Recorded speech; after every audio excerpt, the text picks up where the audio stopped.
They're about to go into their third season in the Big Ten, and they know a lot of Kyle Whittingham because he coached at Utah. Now he is the head coach at Michigan for going into his first season with the Wolverines. And, we've seen what NIL money has done to the landscape of college sports. Whittingham had some interesting comments. Here's what he said on the Blueprint podcast.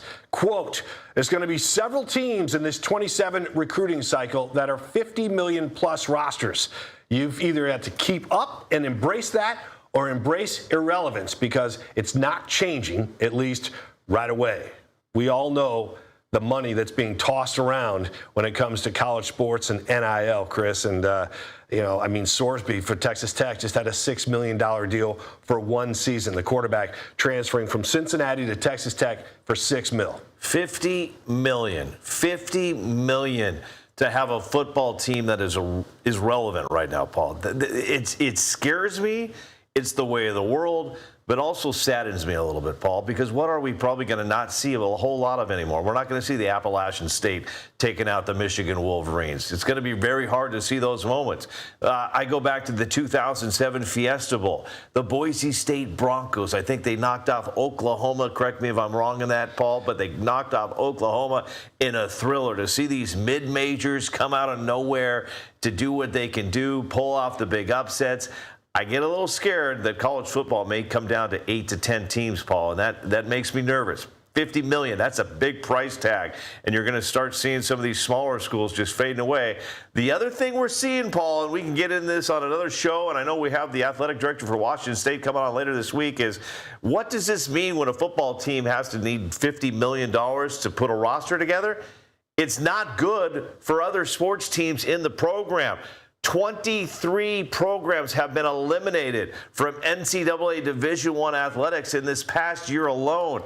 Paul, nine NCAA Division I tennis teams have been eliminated. I know there's concern in the swim and diving world, the wrestling world, the golf world, men's volleyball. So, because they're going to put the focus, Paul, on football, basketball, where the money's being made, even a little bit into baseball as well. So that's nerving for me as well. Yeah, it does feel like that's a larger topic for another show. But when you bring up just that fact that those are non-revenue generating sports, they just, your swim team's not bringing money into the athletic department. And, I don't want to get into it now because, of course, it's going to take a lot more to lay it out for you at home. But, the fact that some of these smaller sports with just, 9, 10 on the team, traveling across the country. You're paying for expenses, especially in the Big Ten.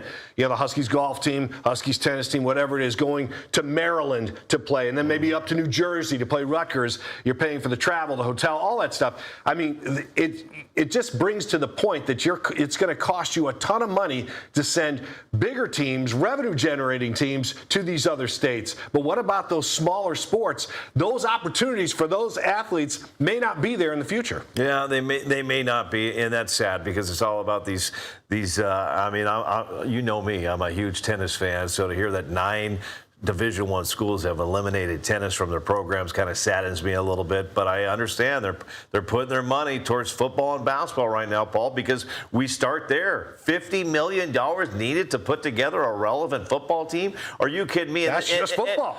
And that's just football. We're not even talking about, last week we talked about Tyron Stokes taking up to $7 million to go to Kansas over Kentucky. So something needs to happen. Unfortunately, we see nothing on the horizon that's going to stop this from taking place, Paul. If you have the money, your team's going to do well. And I'm going to be honest with you, if I had $1 billion, I'm not quite sure I would care to spend $1 million on offensive linemen just because my college team could possibly make it to one of the big bowl games. Yeah. Some of those schools we're talking about, especially Michigan, as big boosters dropping big money back into their program. And, we've talked about some of these other schools and some of these other teams. Zoom Diallo goes to Kentucky. What's he looking at, Chris? 2 to 3 million? Yeah, 2 to 3 million.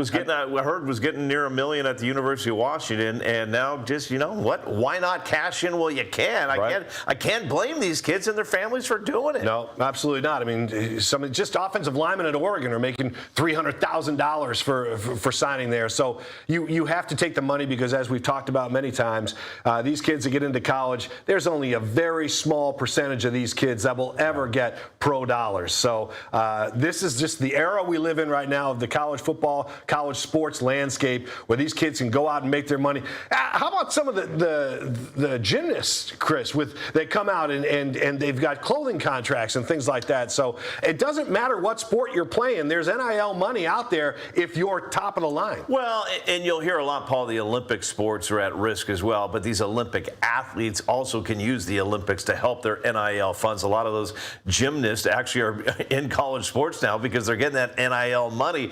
There was a time when Olympic gymnasts didn't even worry about competing in college. That has changed, Paul, because of NILs. These kids are now competing for college teams because they can make a little bit more money there as well.